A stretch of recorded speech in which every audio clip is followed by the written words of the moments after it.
Welcome to the Taxpayers League of Minnesota podcast. The Taxpayers League stands up for Minnesota's taxpayers by championing lower taxes, limited government, local control, and free enterprise through nonpartisan grassroots advocacy. We're glad you joined us this week. We have a lot to go through in this special podcast, so here we go.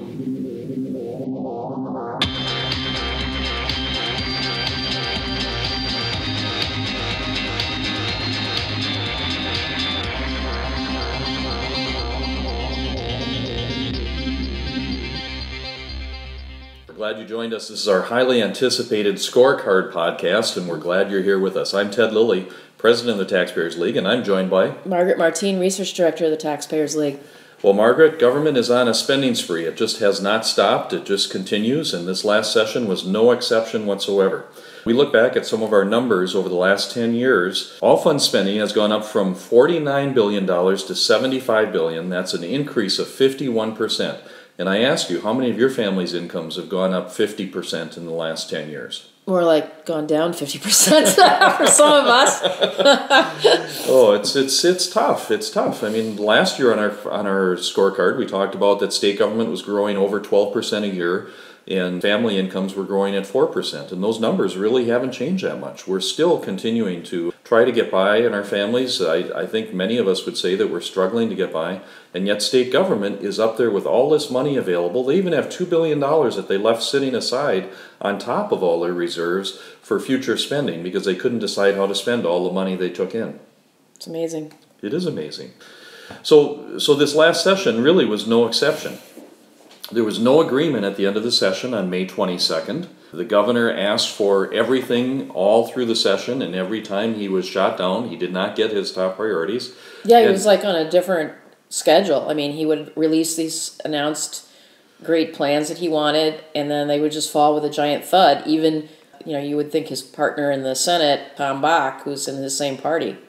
But of course, the session started off rocky between the two of them because he raised salaries for all of his commissioners, and Tom Bach said no, and the governor just basically freaked out over it. I mean, he went crazy. A lot of people were a little cynical about that, thinking, well, this is just kabuki theater. He's just pretending to be unhappy, and they're just pretending to be fighting.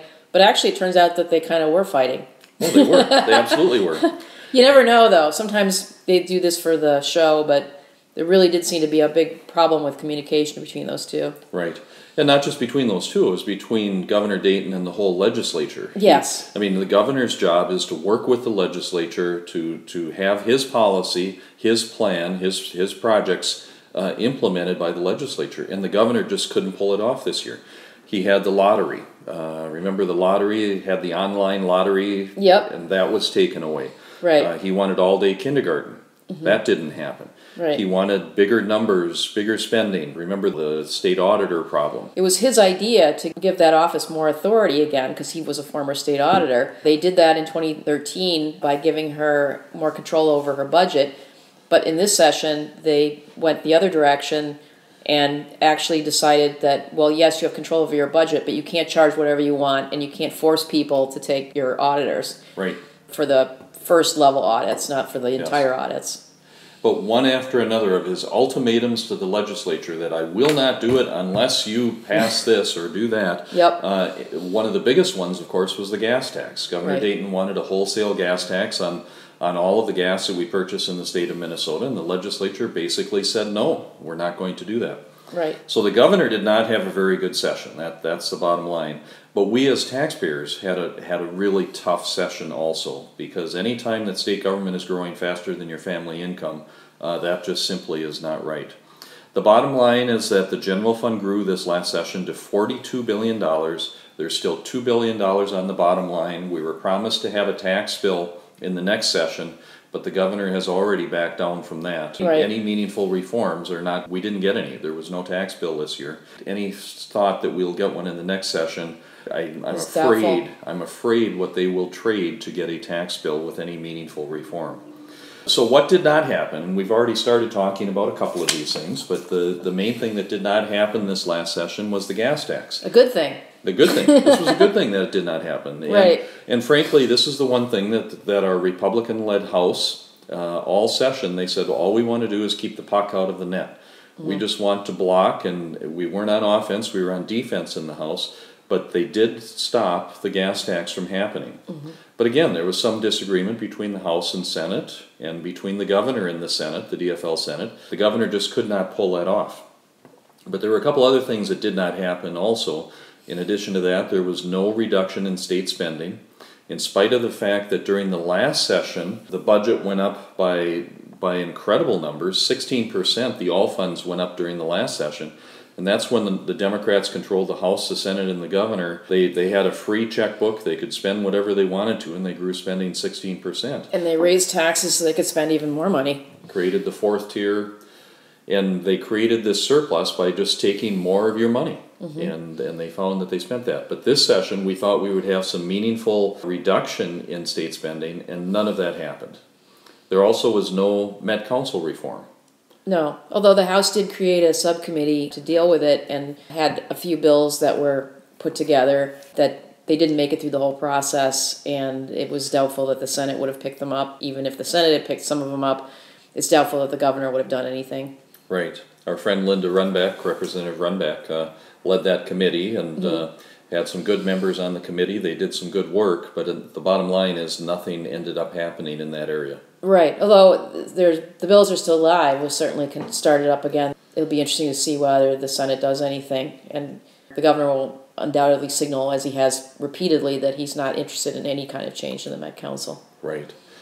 Except raising the guy's salary double and making him a full-time director. So. Well, and what did he do before he did this? He was in charge of... Adam Junick, yeah. A DFL bundler, yeah. Yes, exactly. And lastly, what did not happen this session is there was no meaningful tax reform. There were a number of bills in the House and in the Senate that could have passed, that could have been meaningful. When we have a surplus, one of the ways to spend that surplus is to have meaningful reforms that allow you to keep more of your money. One of those areas that the Taxpayers League did a lot of advocacy for was Social Security. Right now, Minnesota is one of 7 states that tax Social Security benefits. 10 years ago, there were 14 states that tax Social Security benefits, so the trend definitely is away from taxing that. People are paying taxes throughout their lives, and then here we are in their senior years, and we're taxing them again, just finding one more tax to tax people again. Yeah, and we just got off of the State Fair, and of course we have a booth at the State Fair every year, going back many years now. This year, our piece that we handed out, along with the scorecard, was a piece on the Social Security bills and what people might expect, and some of this other information about what other states tax Social Security and how that's been declining over the years. And really, it was interesting to see people's reactions, Democrats and Republicans, people with no political persuasion whatsoever, or that at least you couldn't tell, were all pretty interested in this, both from the standpoint of themselves when they retire and also elderly relatives. And everybody had heard about people concerned about retiring in Minnesota because of the tax situation for them, regardless of whether they were wealthy or not. This actually hits people that are kind of in the middle, in the sense that they're not the wealthiest people who have to worry maybe about an estate tax or the fourth tier or any of these other things, and they're not so poor that they're not paying taxes because they have no income. They're people that have worked all their lives, maybe have a small pension as well as Social Security, and this is actually a big hit to them, whether it's psychological or real financial. They know it. They notice the hit, or they know about it, and they don't like it, and they know that if they didn't live in Minnesota, that this would not be an issue. Right. And in the legislature, when we were in the committees testifying, the basic argument against this was that the state can't afford this. The state can't afford to have this tax reduction. Right. Well, what about the families? How can they afford to pay the state this extra money exactly. that it doesn't need? The state doesn't need this money. We have more money on the bottom line than we've had in years, and they don't need that money. So the bill that was presented had a measured effect. It was a reduction over a period of bienniums, a period of years. So right. It wasn't all in 1 year. And right. This is something that could have been accomplished, but it did not happen. Right, and this was a bill, as I pointed out to many people at the fair, and they seem to take this on board. This is not a partisan bill. There were Democrats and Republicans authoring and co-authoring these bills. That's right. It really was something that I think a lot of people agreed on in principle. And so it's just a matter of the people who think that the state's revenue should grow all the time, forever, and that they know how better to spend their money than the people do. Because that was the other thing that we heard, I think, a lot was, well, these older people are going to need social programs, and so we need to keep their money so that we can give it back to them. Right, exactly. Another thing that was presented that did not happen is veterans benefits are also taxed in Minnesota. We're one of the few states that tax veterans benefits. The veterans pension, yeah. Yes, and also estate taxes, and then there was other reform that was presented throughout the session, but none of that happened. There was no tax bill that made it through to the end. No, well, there was a House bill and there was a Senate bill, and they were nothing alike, really. In fact, I listened to and watched a few sessions that they had in conference committee, and it really was striking. The side-by-sides, as they call them, which try to compare like provisions and unlike provisions of the bill, it was huge because basically it was both bills, one after the other, because they really didn't have hardly anything in common. And really, because of that, Margaret, it was a half-done session. The way things turned out, I mean, we really have just half done. No tax bill meant no tax relief, no tax reform. There was really no movement on the top priority that everybody talked about going into the session, working on roads and transportation systems. Right. That did not happen. There was no once again, transportation bill. You had actually, for transportation it was worse because you had a governor proposal, a Senate proposal, and a House proposal. You had 3 different proposals that went precisely nowhere. I mean, you had a lights on bill that basically funded ongoing stuff that had to get paid, and that was it. Right, but Governor Dayton, again, wanted to raise the gas tax to pay for increased spending. The Republican-led House thought that we could reform and prioritize how we spend our transportation dollars. That did not happen. But anyway, it was a half-done session, and there's still, again, is this $2 billion sitting there waiting to be spent, and nobody knows what's going to happen with that. Is it spent by giving reform back to you, or is it spent by spending more dollars on stuff for you, ostensibly? Exactly. All right, well, let's get to the pledge a little bit here, or let's get to the scorecard itself. Okay. So on our scorecard, we have a number of categories, and our top category is called our best friend of the taxpayer. And the best friend of the taxpayer is someone who signs the pledge to you to not raise your taxes and scores 100%. And we have one legislator out of 201 who received that award this year. Senator Osmick from Mound received 100%. Big Dave. Big Dave, and Dave did sign the pledge, so congratulations to Dave. He did a great job for the taxpayers of Minnesota, and we appreciate what he does for you, the taxpayers of Minnesota. We had 3 other senators who scored 100% but have not signed the pledge. They are friends of the taxpayers, and they are Senator Roger Chamberlain, Senator Dan Hall, and Senator David Thompson. So all of those scored 100%, but they did not sign the pledge during this session. That's right. Beyond that, it starts to thin out pretty quickly. As you notice, in those top 4... Wait. First of all, I didn't hear any House members named on that front page. Exactly. There wasn't a House member who had 100%. And that really is a difference this year. The House was in the majority. They were part of the deal-making with the governor. But the top House member, actually we had 6 people in the House that we have 6 House members who have honorable mention, and 3 of those have signed our pledge. Representative Eric Lucero, Representative Jim Nash from Laconia, and also Representative Newberger from Becker. They all signed our pledge. And then we have 3 others that have honorable mention, Representative Pat Garofalo from Farmington, Jerry Hurtis from Greenfield, and Representative Cindy Pugh from Chanhassen. Yes. So those are our 6 honorable mention, but of those, the highest score was 75. That was Eric Lucero, and the rest were at 67%. So passing grades, get by, but that's basically it. And then you drop down in the 50s from there. So it looks like the Senate did better than the House. The Senate, though, it's important to remember, is in the minority, right? Mm-hmm. So not to give the House a complete pass, but when you're in the leadership, you have to pass bills, and when you pass bills, you have to compromise.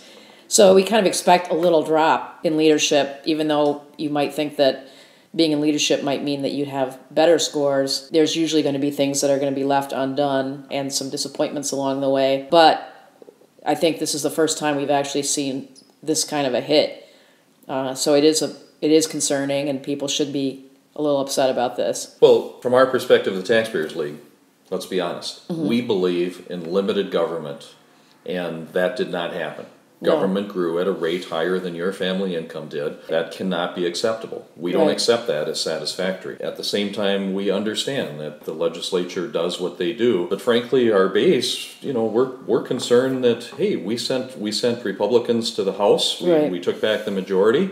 What can we expect? What is realistic to expect? So it's a damn tough situation right now. Yep. And as a taxpayer, I'm not happy. Right. We were hoping for better. Well, in some ways, if you look at the Senate result, you could say, that result of having 4 people on the front cover, if they're in the minority, you should expect a lot more of them. A lot more.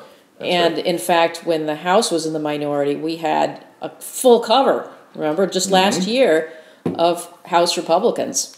And so even though there aren't quite as many senators, there's only half as many senators as House members, 4 doesn't seem like a very large number when you think about all the possibilities they had for voting on other people's amendments even. Absolutely right. Absolutely right. So we could have expected more from the Senate, more of our Republican leaders in the Senate to have 100%. Frankly, anybody, we actually. expected more in the House. That's right. But they all voted together in block. They stuck together, and that is how things happen. Right. But anyway, that is the situation. I mean, the numbers are that state spending has gone up. Legislators voted for that spending. That's not acceptable to us as taxpayers in Minnesota. That's right. That is our concern. So that is what happened in the legislature this year. And, yes. And that's just the way it is. Now we as activists have an opportunity. Historically, the Taxpayers League has always had our Taxpayers Protection Pledge. We've already talked about that.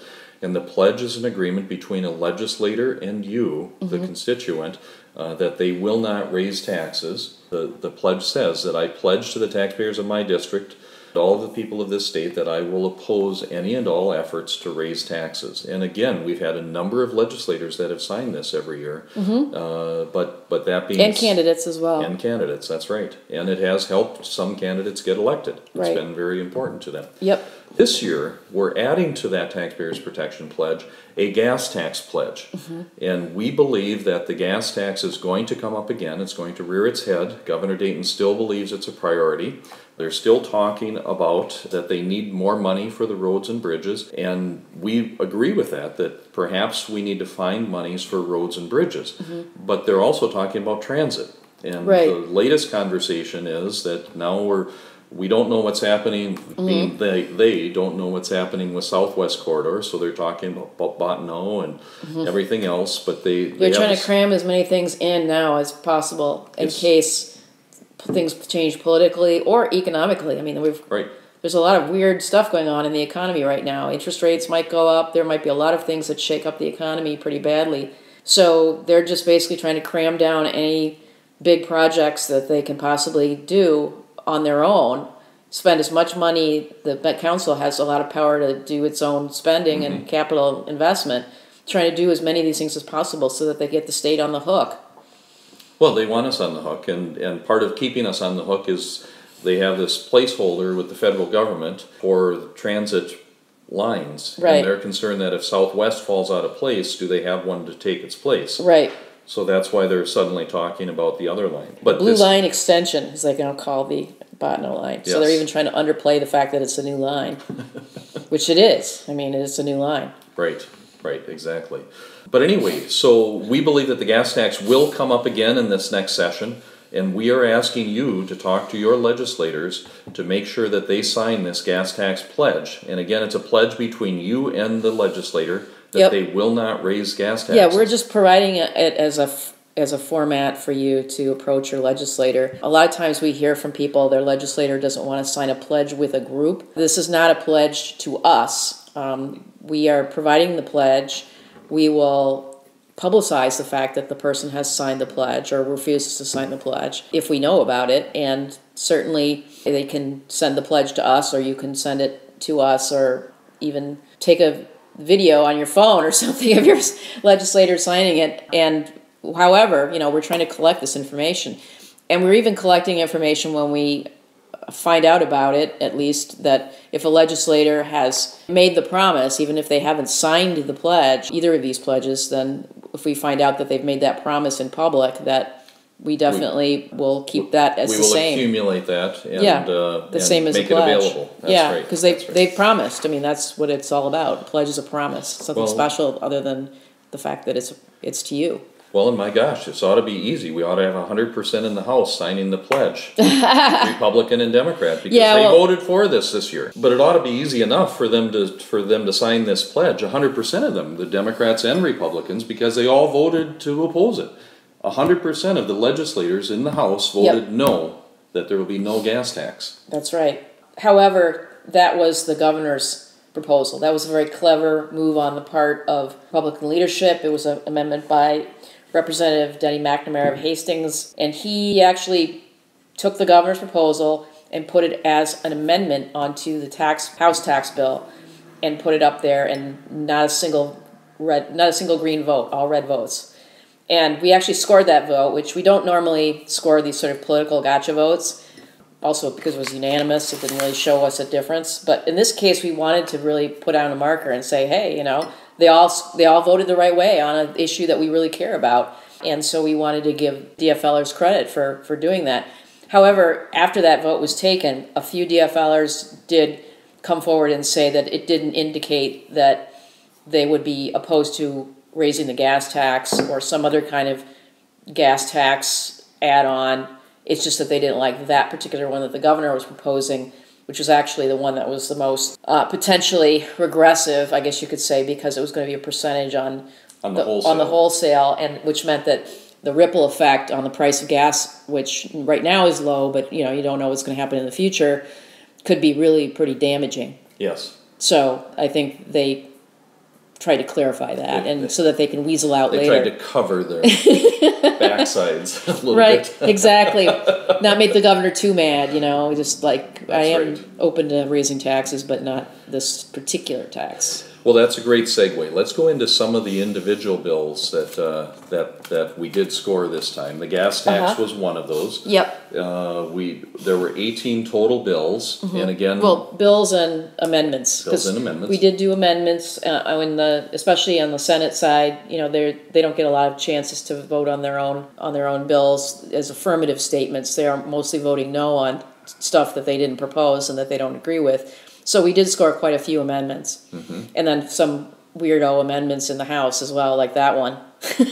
But our goal is to try to score as many bills as possible that are the same in the House and the Senate. Right. But that being said, we can't do that because not this time. Not all the bills make it through. So there's some bills that were only in the House and some that were only in the Senate. Yeah, and even say the same bill, technically from the reviser standpoint, and that it was tracked with the same number. The versions were so completely different. We could even be scoring a House one bill negatively in the House and positively in the Senate, or vice versa. Right. So I mean, it really depended on the language. These are roll call votes, and generally we would do repassage, but if they were never repassed, it would have to be the last version of that bill as it stood in the body that it came out of. So it's a little complicated going through the process of what they were actually voting on, but we tried to explain that to the best of our ability. We have a short description on the scorecard itself, and on the website we have a longer description of the votes with the actual information about what version of the bill it was that we were scoring. Let's talk about the education bills. We actually scored two of them, but I'll start with the first one, which was number one vote, I guess you could say, which was the bill that ended the deadlock in the special session. Now, this was after the House and Senate had already passed an education bill, which the governor vetoed. This was $3 million on top of the rest of the education bill that they had already passed. And the $3 million was simply a compromise that, the governor didn't get what he wanted, which was universal pre-K, but he did get this sort of extra money thrown on the top. Right.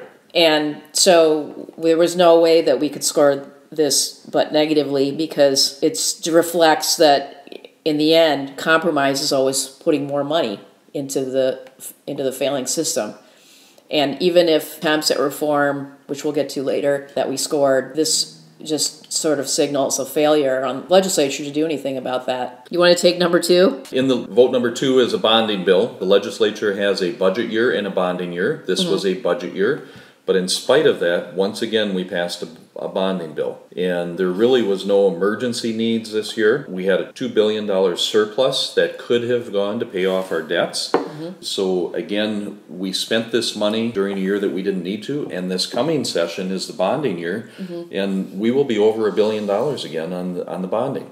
And the debt service on these bonding bills is getting to be a significant part of our state budget.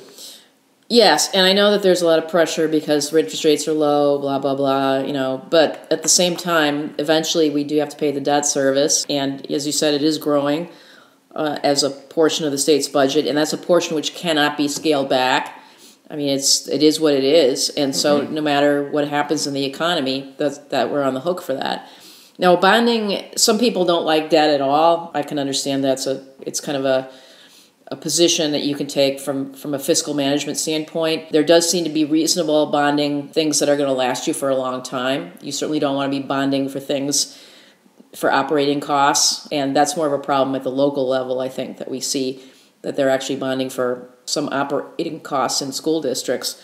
But in terms of the state, the thing that's most striking about bonding is that they no longer have the bonding year and the budget year. There's always a bonding bill, and there's always spending bill. And then also there's this problem with the bonding bill at a certain level. Well, now if you have 2 bonding bills, you need to add that number, the 2 years of the bonding together to get what we really had. So from a political standpoint, even though they still talk about it being under $1 billion, by the end of the biennium, they've passed 2 bills which blow through that pretty easily. And so this idea that somehow, borrowing is great and we should just keep on doing it it's not a healthy thing for maybe the bonding houses are happy because we have a big reserve and we can pay our bills, but that shouldn't make us happy that we're continuing to get into more debt. And the argument at the depth of the recession was that we needed a bigger bonding bill because the state needed to stimulate the economy and put people to work. Right. Today, the argument is the interest rates are low, so we need to keep spending more money. Right. There's never an argument against having a bonding bill. Never. That's right. So, friends, don't pay attention to those, or pay attention to those, because no matter what, they'll make the argument that the bonding bill is not big enough. Right. And it is. At home, we make those decisions. Government should be also.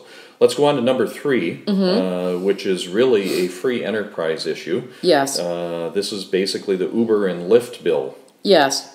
Instead of studying the issue thoroughly, looking at what other states were doing, other than the ones that are basically trying to shut Uber down because they don't like having people being sort of these free agents that aren't licensed by cities and paying huge medallion fees. They just simply passed this bill. And at the moment, it seems to be not so bad that Uber and Lyft are saying we're getting out of Minnesota, which they have done in a couple of other places, other states and other cities. But at the same time, it's clearly a reflection of the fact that this is a new and emerging technology. This is a free agent situation. It's developed out of the fact that cab drivers and cab companies have a kind of monopoly that they've arranged with cities, and it's a very convenient relationship for the two of those players, where the consumer does not really have a say. I mean, basically, if you have a complaint about a driver, you're supposed to write down their medallion number or something. I'm sure that's really easy to do when you're in a hurry. Or Uber has slipped into this little niche in order to avoid both cost, because they were able to provide a lower cost service to people because they're not paying huge medallion fees and all that and overhead.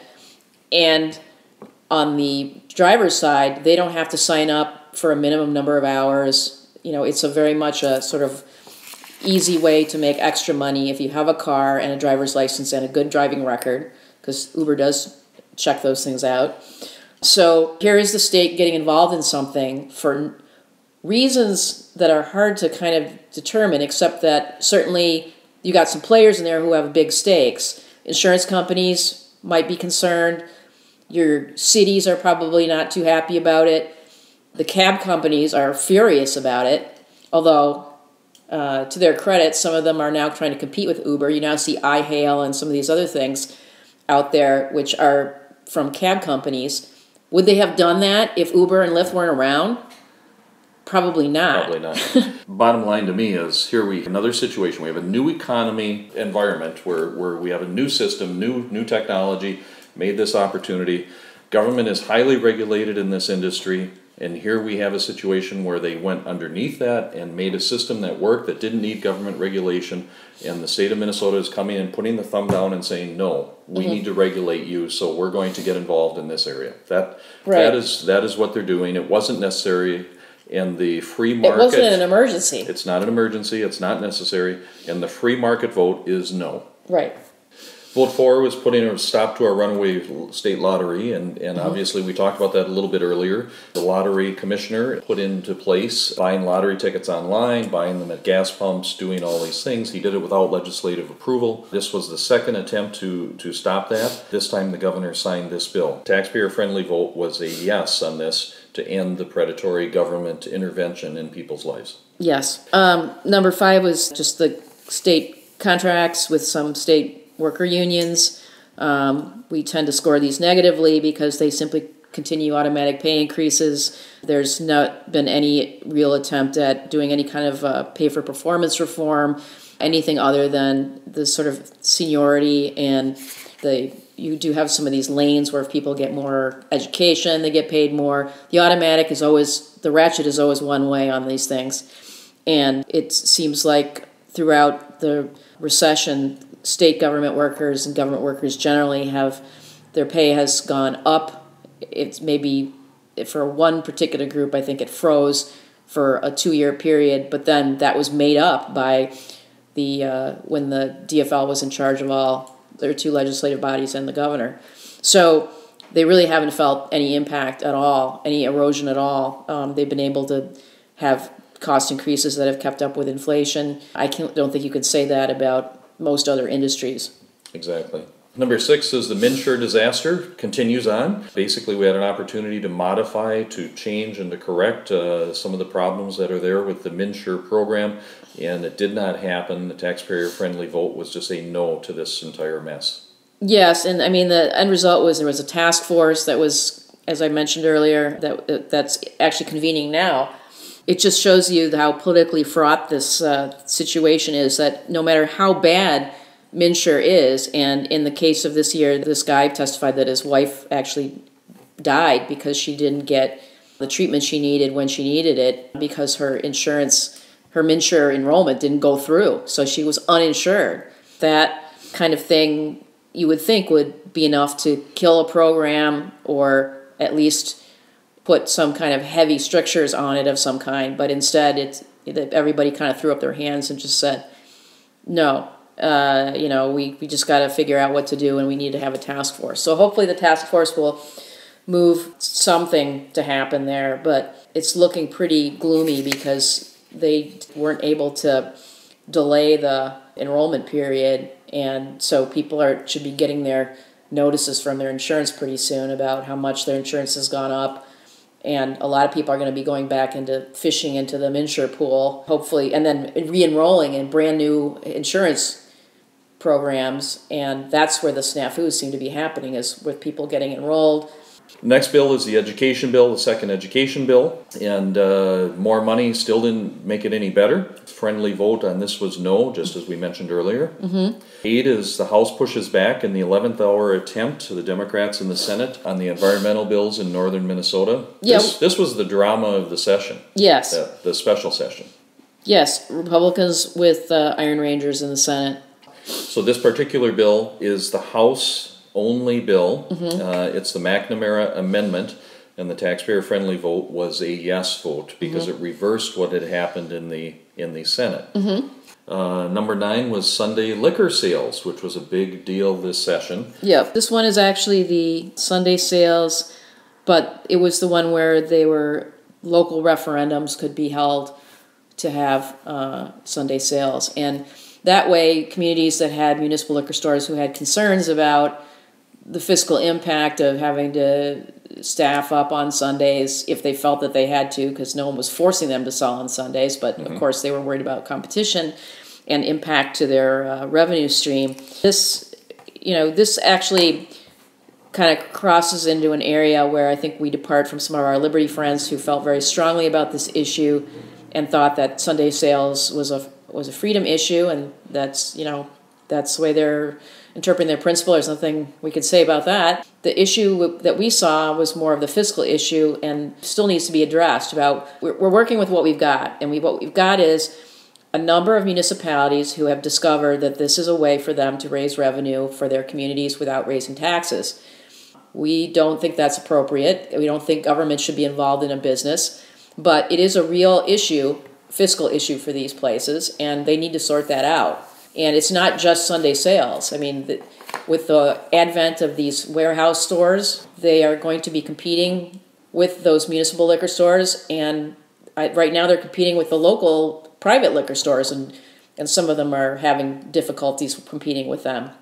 They just can't, it's going to be very difficult for them to compete with them. And so municipal governments have these entities. What's the best way for them to approach this situation where they might be losing money hand over fist? There will be an impact to those communities. If they have a level of services that they're providing to people that's above what they can raise from the tax base, that's a problem for them, and they need to solve that. Simply having Sunday sales all over the state is not going to be that helpful to them. So we'd like to encourage that conversation.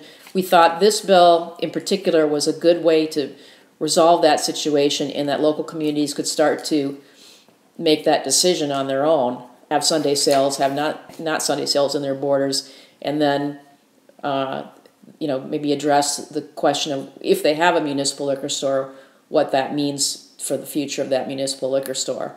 Straight up Sunday sales, you could say we didn't see it so much as a freedom issue. That's more of a deregulatory issue. It's just a line in terms of changing the law as it stands right now. And we would like to see Sunday sales. We would like to see less regulation. But given that the fiscal issue has been raised by people and we think it's a valid one, this was the path that we chose. This was the vote that we thought was probably the best reflective of balancing the fiscal issue, the local government fiscal issue, which the state ultimately is responsible for, and taxpayers are ultimately on the hook for, with the deregulation issue. Okay, number 10 is the gas tax, and again we've spoken about that earlier, and we will continue to advocate for that. The taxpayer-friendly vote was no. This was the House version, the McNamara amendment on the gas tax, where 100% of the legislators voted against it. Number 11 is education reform. That will have to wait. The LIFO bill. And again, yes, last in, first out. Only. Yep. It went nowhere in the Senate. Yes. 12 is the minimum wage. Here we are again. Yeah. Minimum wage tip credit. And it was interesting that they decided to pursue this. The House did, since it was such a hot button issue not that long ago, but they did, and they passed it, but it was DOA in the Senate. But again, the minimum wage, as the scale goes into effect, Minnesota will be the highest in the Midwest. Yep. With our minimum wage. Right. 13 is, as we talked about, the 11th hour attempt to change the environmental bill and stall the session, the special session. 14 is more tax increases. This was the Senate bill for the transportation plan, and it incorporated the gas tax increase, so there was only one way we were going to score that one. Absolutely not. And this was a Senate-only vote, 15. This was a very important bill from OSMIC, the amendment. It's Senate-only. And this was an attempt to block, to say no more new light rail lines without legislative approval. Met Council and CTIB and all these other groups are getting out ahead of the legislature on these issues, and they're starting to spend monies prior to legislative approval of these projects. And then when it gets to the legislature, they say, well, we've already put millions of dollars into this. You can't stop us now. Exactly. So anyway, this was an attempt to stop that process prior to it going forward. 16 is making Minnesota's public colleges and universities prioritize their spending. This was an Ortman amendment. It was in the Senate. In the Senate, and basically it required them to have a tuition freeze. There was some going back and forth on the amendment in terms of whether it should be 1 year or 2 years. They divided the amendment and so forth. But this is it was the basic thrust of this was to step away from that kind of blackmail situation that the higher ed institutions have, which is if you don't give us our increase that we want, we're going to raise tuition, and you won't like that because it's unpopular with people and students. They're going to be protesting. They kind of gave into the blackmail again this year. Senator Ortman stood up and said, no, let's make them freeze tuition so that now they have to prioritize and actually some spending limits rather than keep going up and up and up in terms of spending. Right. 17 is a Senate-only bill, a tax bill in the Senate, and it did not pass through. There was no tax bill this year. Well, the House bill, I think, was... they had some good things in it, certainly. Didn't have enough ongoing types of things. I mean, the Social Security bill would be an exception to that because that was going to be a phase-out and complete permanent reduction in taxes. Same thing with the veterans pension. But most of the other credits were time-limited. In fact, Governor Dayton even stepped up and said he liked some of the things in that tax bill because they were not permanent, that they were a one-time, essentially, gift to taxpayers. And actually not even to taxpayers in some cases. With the family credit, it was a refundable credit, which meant that people that didn't even pay taxes would get it. It's not quite the same as the Jesse check, but in effect it pretty much does the same thing, where you're giving money to people for being here at a certain time and having the right number of kids, and that's only one time. So we don't know what would happen after the tax credit expired. But it was dollars that came in from taxpayers, went into the government coffers, and then went out to other people. Right. It's not money that went back to the people who paid the tax directly. Right, and it's not incorrect to call it redistribution. Right. Not tax reform.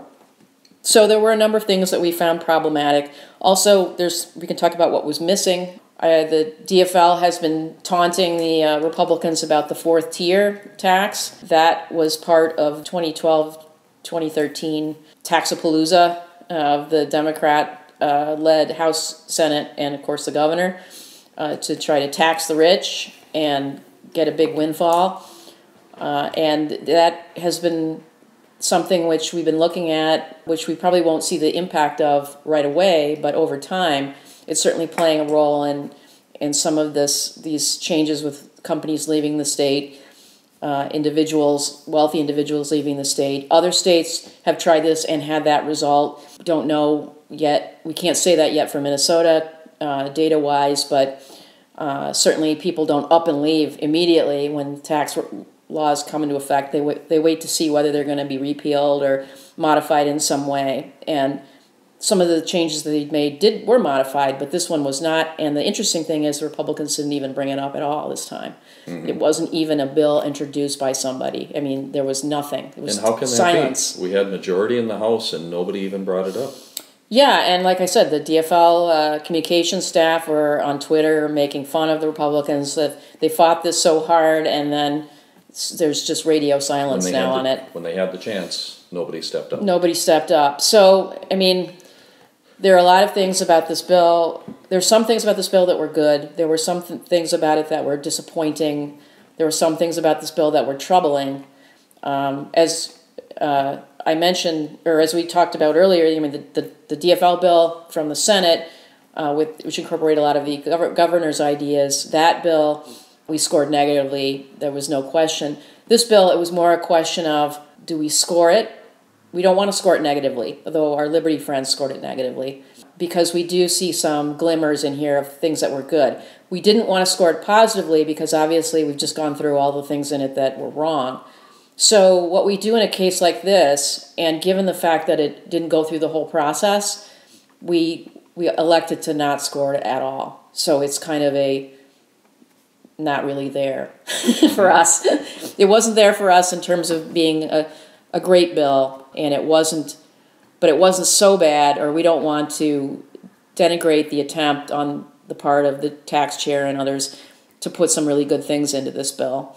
We don't know how it would have ended up. Maybe those things would have been tossed out in a compromise, but we like the fact that they were there at all, and so we did not want to score this bill negatively for that reason, I think. So in other words, Margaret, the House bill had some positives and some negatives. Yep. In the end, we did not score it. Yes. The Senate bill had Probably negatives. the most work I've done on a bill that we didn't score ever. The Senate bill, on the other hand, had a lot of negative redistributionist type things in it. Yes. And because of that, we scored the Senate bill negatively. Yes, we The did. taxpayer-friendly vote in the Senate was a no. Right. And Okay. and there's no vote at all on the House side on the tax bill this year. Yes.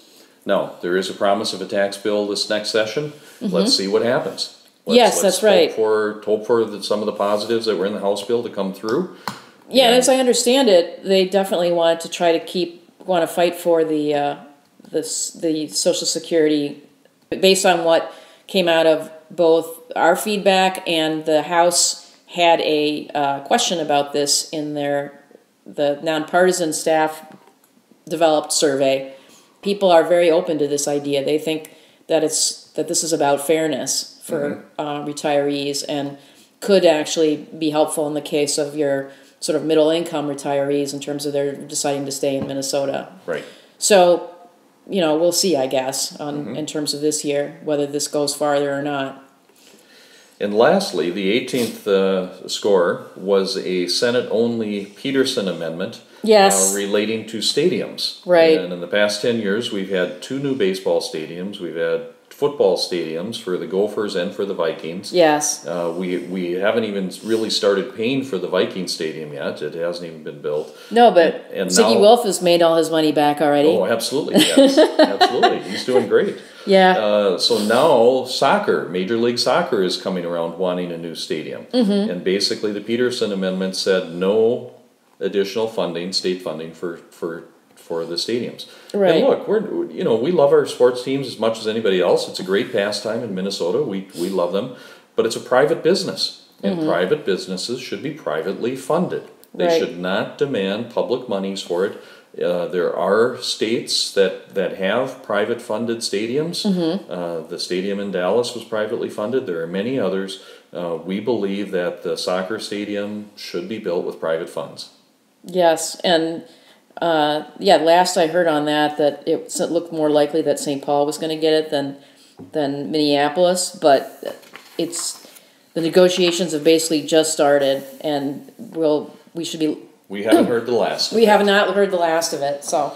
That is right. That is right. So those are the 18 votes that we scored. You can find our Taxpayers League scorecard on our website, taxpayersleague.org. Look for that.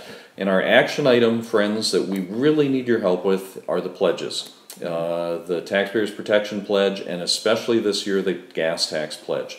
This again is something that is important to us. It's important to you. We need to prioritize how we're spending our transportation dollars. Look at where we are spending it. Find a way to spend it correctly. Spend it on the right priorities, on roads and bridges. And to do that, we believe that a gas tax is not appropriate at this time. So please talk with your legislators about signing the No New Gas Tax Pledge. So thank you for joining us on this podcast. We're glad that you've been here. It is important work that we are doing at the Taxpayers League, and we need to work with you also. You can also find us on Andrew Lee's TCNT podcast network, along with a number of other podcasts. We'd love to have you join us there. And as always, find us at taxpayersleague.org. Find us on Facebook. And Twitter. All right, thanks for joining us. I'm Ted Lilly. I'm Margaret Martine. Let's watch out for our taxes. Thank you.